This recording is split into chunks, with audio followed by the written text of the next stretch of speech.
Hi everybody, again. Still Sunday, still early, it's 8:30, 9:15. Over my clocks. I'm just putting my nail strengthener on. I hope my kids don't come too early.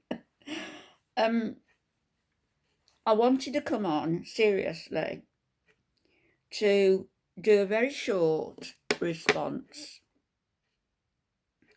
to Life by Jen's videos. And it is a short response, and I'll do a bigger response later. But off the top of my head now, as many of you know, my husband for the last 6 years was in residential care, and he couldn't speak up for himself. He couldn't ask for a drink if he was thirsty. Many times I've gone and found him dehydrated. He's been hospitalised because he's been dehydrated.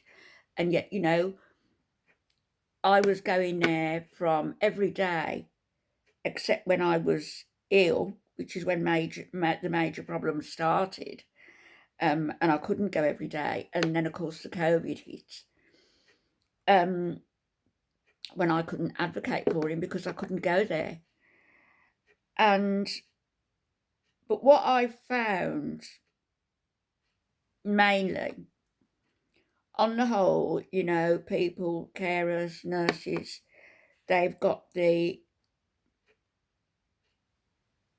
care is only as good as the people who are there caring.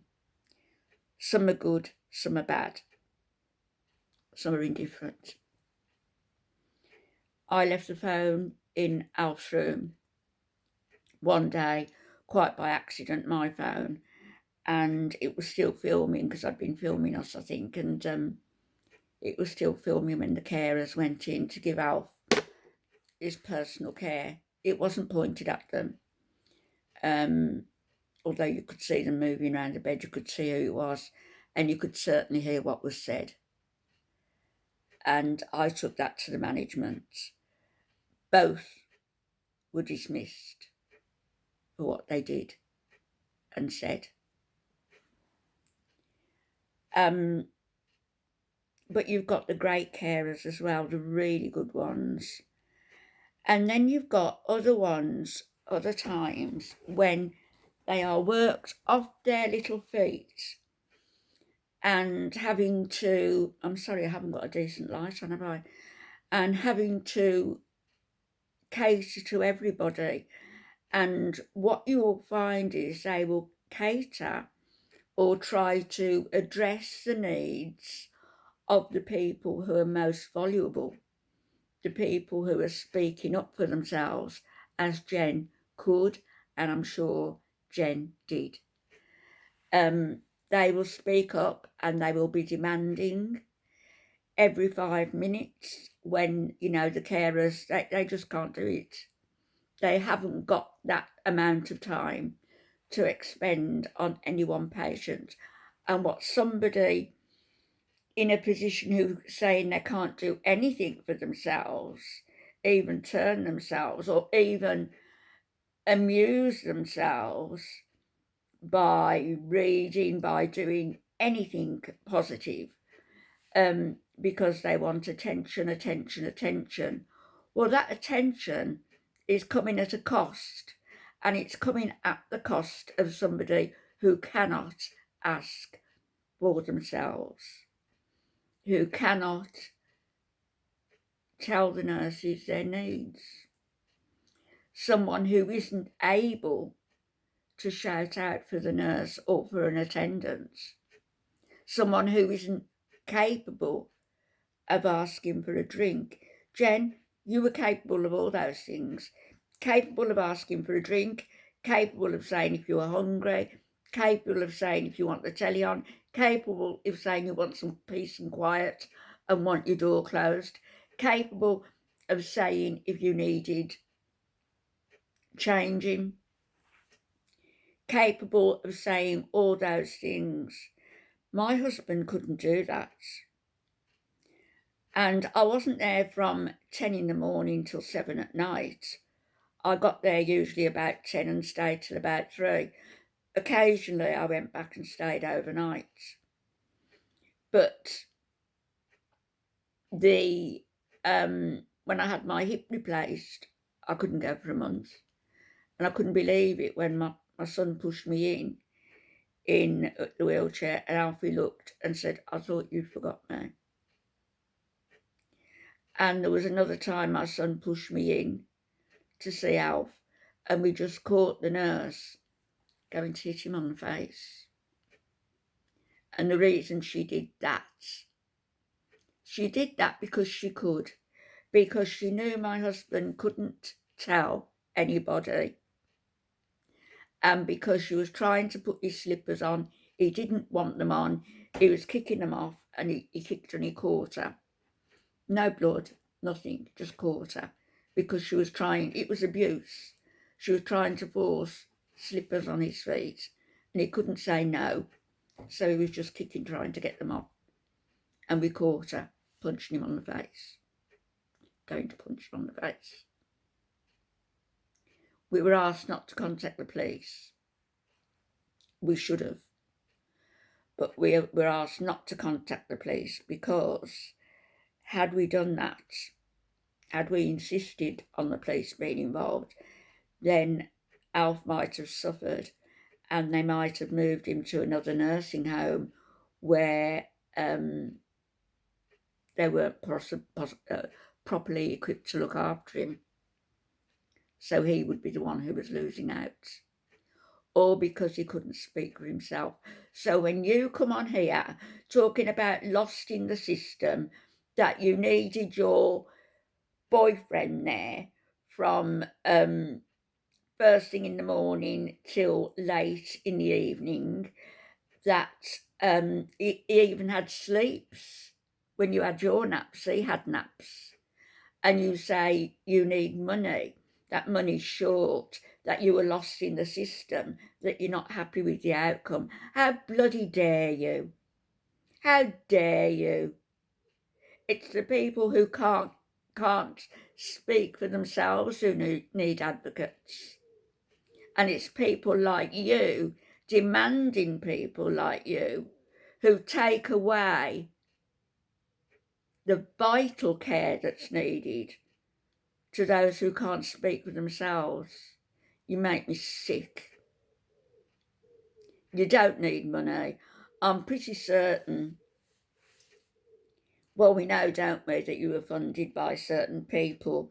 That's how he could give up his job to stay with you all day. Bloody load of nonsense. And then, and now you're saying you're short. Well, maybe if you went out and got a job and you got caring 3 or 4 times a day to see to your needs, I'm sure that's pretty easily done. 4 times a day, a carer comes in, gives you a meal, changes you, makes sure you're okay, makes sure you've got a phone by you. Or have Jean paid as your carer, which in all probability you may well be doing. But don't come on grifting, trying to get more money from gullible people. That money that people would be sending to the likes of Jen, Amberlyn Reid, Chantal, who make all this money on YouTube, that money that's been sent to them, all memberships and all the other nonsense every month, a lot of that money could go towards helping people in need. People say could help somebody in the Ukraine, or could help somebody closer to home. But every penny given to you grifters is a penny less for the people who really need it. Think on that, and think on that before you put up on your community post, some people need to hear this, about a Bible puncher. I wonder how much she gets paid for that. All the acting and the charade and the punch in the air. Jesus was a quiet, retiring, peaceful man. He'd hate to know, I'm sure, that he dislikes the circus that religion has been made into by certain people. And I don't believe that anybody should be preached to by the likes of you, Jen, Chantal, and Berlin. You've made your channels about weight loss.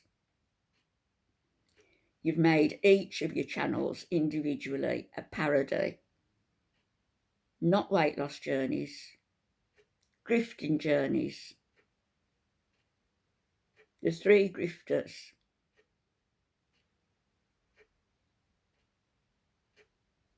About time you all pulled up your knickers and went and got a job, a proper job, instead of thinking that YouTube is all there is, that eating is all there is, that sitting on the camera moaning and groaning and stuffing your already gargantuan bodies with mountains of food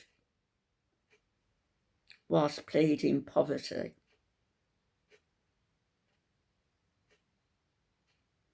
Take a look at what's happening in Ukraine. Take a look at the people in Mariupol in Ukraine who have been stranded since the war began, more or less, without food, without water, without heat. Some of them are dying from dehydration and malnutrition, children. And all 3 of you, respectively, all 3 of you, come on here and gripe and moan and groan at the hand fate has dealt you. You got a pretty good hand. You make enough on YouTube to keep you going. You get enough from certain of you because of your state being deemed a disability. So you'll get paid for that. A disability that you've eaten yourself into. A disability that could be avoided. A disability that need never have happened. It's not like an illness that's foisted on someone courageous like my husband, someone brave.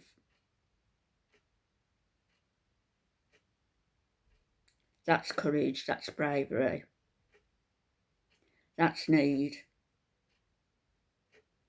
Lost in the system, my eye.